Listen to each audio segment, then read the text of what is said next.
lengkap. Ini ada kayak bayangan hijau. Mana? Ada kayak sinar-sinar. Seperti orang terbang.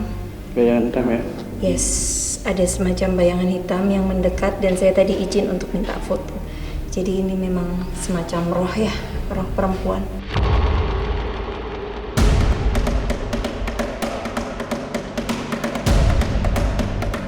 Melintasi generasi sejak dibangun pemerintahan kolonial Hindia Belanda tahun 1861, Benteng Pendem Cilacap menyerap perhatian. Sebab banyak sisi misteri yang hingga kini belum terkuak. Juga titik-titik mistik yang dihuni lelembut dengan berbagai tabiat. Tapi benarkah ada hantu komandan Belanda yang tak bisa diusir? Apa saja yang menghuni barak-barak beton di sisi benteng yang membuat hawa terasa berbeda?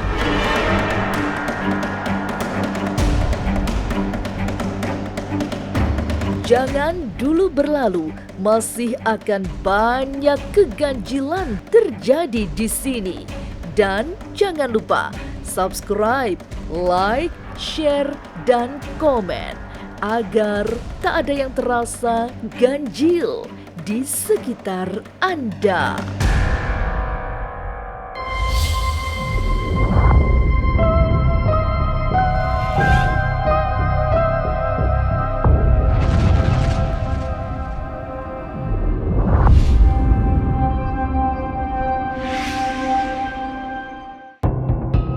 Datang ke Cilacap, lalu menyusup ke pesisir selatan yang wingit, ada banyak jejak mistik di sana, termasuk benteng pendem peninggalan Belanda di pesisir Teluk Penyu di Kabupaten Cilacap, Jawa Tengah.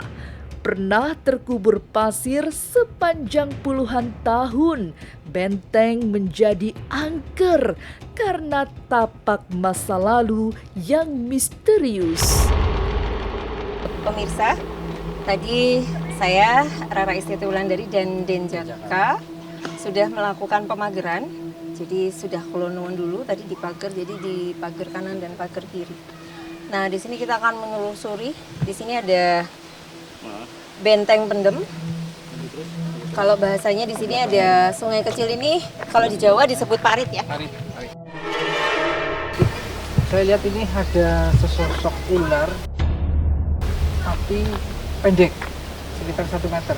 Itu situ ada bangunan yang kayak tempat duduk. Itu depannya persis sekarang ada di situ.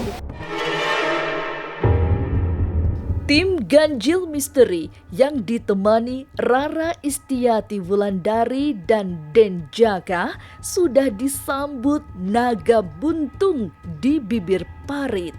Disebut ular buntung karena memang ukurannya sangat pendek tapi besar. Denjaka mendeskripsikan bahwa ular hanya sepanjang 1 meter. Tapi ukuran tubuhnya sangat jumbo. Oke, saya hilangkan saja ya. Ini takut bahaya dan anak-anak kecil.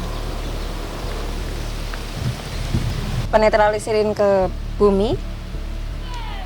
Jadi dirapatkan lagi dimensinya supaya tidak mengganggu. Kayak sebuah jelmaan itu ya, kayak jelmaan kayak pedayangan, kalau kayak semacam pedayangan sih. Tapi belum mewujud kayak orangnya sih, masih berbentuk ular.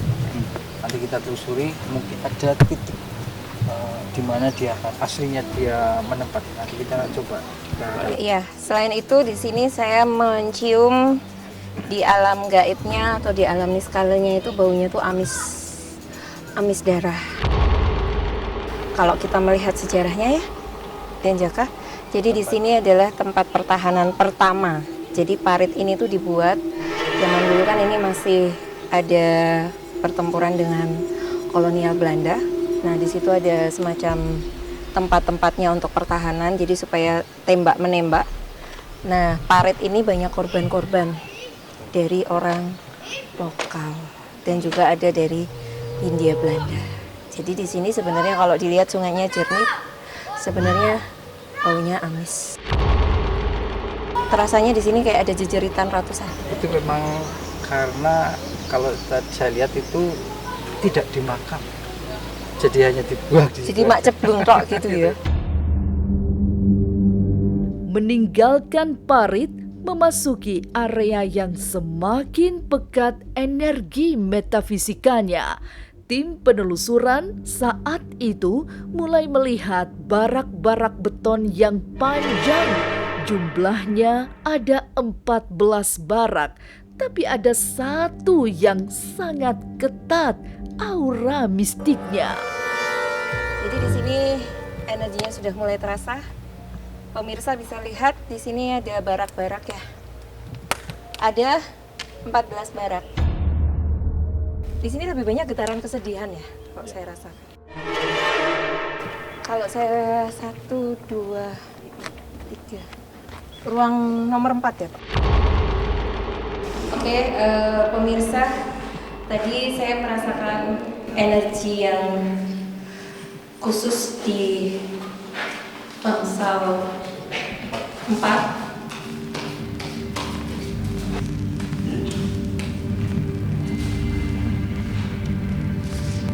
Saya ngambil 2 kartu dulu.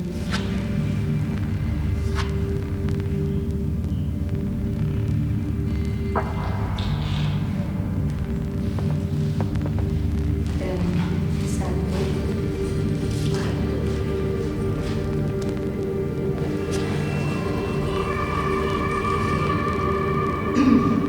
Ini adalah bangsal kita, bangsal 4. Ini ada angka 4. 1, 2, 3. Ada pedang, ada angka 4 ya. Oke, kalau yang ini saya nggak mau baca karena terlalu sedih. Saya ambil. Oke, ini juga terlalu sedih. Harusnya cukup banyak. Di sini ada kartu 3 tongkat ya. Jadi ini ada sosok apa ya, sedih ya. Maaf. Kalau di sini adalah bangsal di mana ada sosok perempuan yang dikumpulkan dan di sini banyak tiba-tiba digugurkan. Meninggalkan barak dengan energi kesedihan, ada salah satu tempat yang menarik perhatian Rara. Ada aura yang tidak seperti biasanya, yang kuat menekan jiwa, tapi aura wibawa yang membuat bergetaran. Aura itu datang dari barak nomor 11 yang memang memiliki suasana berbeda dari barak-barak lainnya. Kan energi yang paling kuat di 11. Jadi kita hitung dulu. 1, 2, 3, 4, 5, 6, 7, 8, 9, 10, 11. Paling lebar ya? Ini kan? Oke pemirsa, kita akan masuk di yang 11.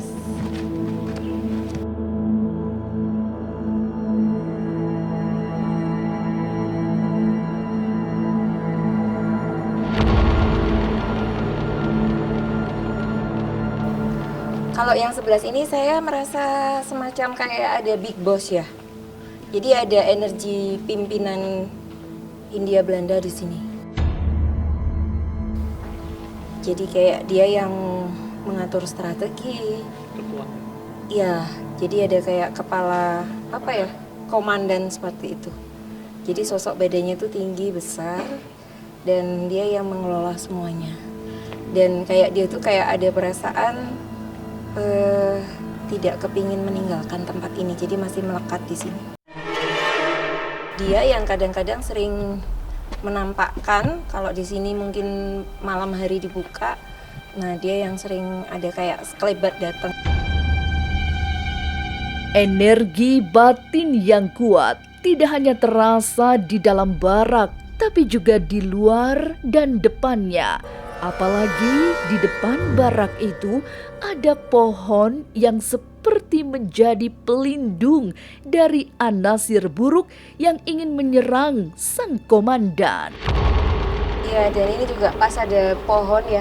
Nah ini dia, pohonnya tuh kayak seolah menjaga ya, magerin. Pohon rindang ini ada sesuatunya nih. Ya tadi ada residual energi, semacam halo. Ya, karena kalau yang namanya pemimpin tuh kan karisma lebih tinggi. karismanya tuh lebih tinggi, dan memang dia sesuai dengan agamanya zaman itu. Dia memang juga suka tirakat, jadi dia tuh melek spiritual sudah dari dulunya. Kalau di tempat lain itu berlumut, di sini itu lumutnya sedikit, karena memang Istimewa ini tempatnya. istimewa. Kalau di logika tahunnya sama, pembuatannya sama, tapi yang di sana tadi berlumut, tempat lain juga berlumut, di sini bersih. Karena memang dia masih merasa ini rumahnya, jadi begitu pisah jasad, rohnya itu masih merasa ini tuh tempatnya. Penelusuran dilanjutkan ke bagian yang sering disebut bagian belakang yang sejatinya merupakan gerbang utama. Tidak ada yang menarik karena energi mistik justru mendorong untuk masuk lorong yang memang merupakan pusat mistik di kawasan itu. Pemirsa, jadi ini ada dua tugu ya. Jadi ini sebenarnya sejatinya pintu utama benteng Pendem ya, Dan ya. Ya, seperti yang tadi saya utarakan pada waktu kita masuk itu justru lewat belakang karena terbaca auranya kayak gitu. Kalau yang sekarang ini terasa sekali bahwa ini adalah pintu utama. Nah di sini mitosnya banyak orang-orang baik maupun siang, benteng ini tutup jam 5:30, 6 itu sering mendengar suara-suara. Jadi kayak ada hahaha kakak, ada tangisan, ada kayak jejeritan. Memasuki lorong yang agak gelap, Rara sudah mulai merasakan ada dorongan hawa metafisika.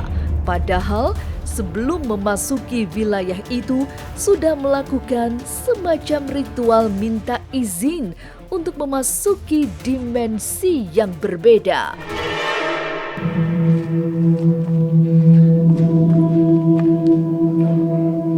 Baik saya maupun Denjaka melakukan doa, dan di sini tadi saya komunikasi batin karena begitu nyampe sini saya udah ngerasain ada sosok perempuan ya. Ya tadi simbolnya angka 4 seperti bacaan tarot. Jadi di sini adalah perempuan-perempuan yang terpaksa menjadi budak seks saat dunia Belanda. Kenapa Mbak Rara? Ada apa ini dasarnya? Tadi ada sosok makhluk yang mungkin tadi ada gerakan ya. Jadi kayak ada, dia nggak mau minggir kayak gitu. Walaupun badannya itu sudah tidak punya tulang, tapi dia masih punya kekuatan, karena makanya tadi saya mau lewat itu dia kayak minggir kayak. Di sini.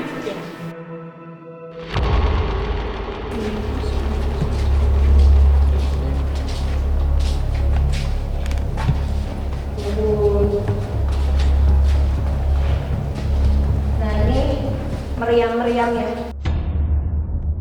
Di sini sekarang saat ini ada harimau putih. Dan ini kayaknya kawannya daripada si ular yang tadi di depan. Belum jauh dari pintu lorong, sudah menghadang sosok yang menakutkan. Bentuknya seperti harimau putih, tapi ukurannya sangat besar, memenuhi ruangan. Beruntung, sosok gaib ini tidak terlalu mengganggu. Dia menghadapnya ke sana ini. Menghadapnya ke sana. Di posisi biasa kayak gini aja, cuma kayak gini. Kayak Dia santai banget. Bisa. Penuh itu. Penuh. Artinya besar ya? Ukurannya penuh nih. kalau saya menangkap ini ada kayak bayangan hijau. Mana? Ada kayak sinar-sinar seperti orang terbang. Bayangan hitam ya? Yes, ada semacam bayangan hitam yang mendekat dan saya tadi izin untuk minta foto. Jadi ini memang semacam roh ya, roh perempuan.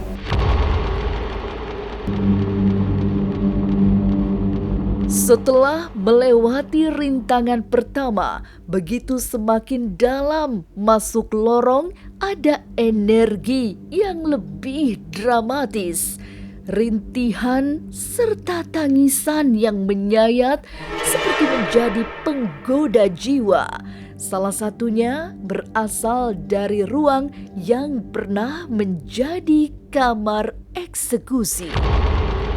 Jadi ini ada ruang interogasi. Jadi di sini kayak ada semacam orang yang ketangkep dari pihak pribumi. Nah ini dipukul, ditanya kenapa kok begini, apa maksudnya masuk ke camp Belanda. Itu penjara bawah tanah. Penjara bawah tanah. Ada tempat eksekusi, penjara bawah tanah. Nah ini nanti juga ada ruangan yang luar biasa banget. Eksekusi, terutama perempuan-perempuan yang tidak mau menjadi budak seks. Ingat ya, kalau di sini jangan berkata jorok, menjaga diri, pikirannya, ya karena di sini energinya sudah negatif. Jangan lagi kita lawan dengan perilaku yang negatif. Jadi ruang eksekusi ini semacam kayak kuburan. Jadi dimasukkan, tidak dikasih makan, tidak dikasih minum. Jadi di sini ya orang harus bertahan dengan kekuatan dirinya. Ya kalau biasa puasa ya mungkin masih bisa hidup panjang, tapi biasanya out. Dan ini kapasitas untuk eksekusi ini, saya lihat itu sekarang ada 30 orang. Saya pernah mendengar pada saat itu saya membawa tamu rombongan masuk ke terowongan yang tadi itu, saya banyak mendengar suara-suara menangis, Mas, perempuan yang menangis. Benteng Pendem di Kabupaten Cilacap, Jawa Tengah adalah kawasan mistik yang kuat. Berada di pesisir pantai selatan, inilah salah satu benteng yang dibangun pemerintah kolonial Belanda di sekitaran Pulau Nusa Kambangan. Setelah lama ditinggalkan Belanda, benteng berubah menjadi angker karena banyak anasir gaib yang menghuninya.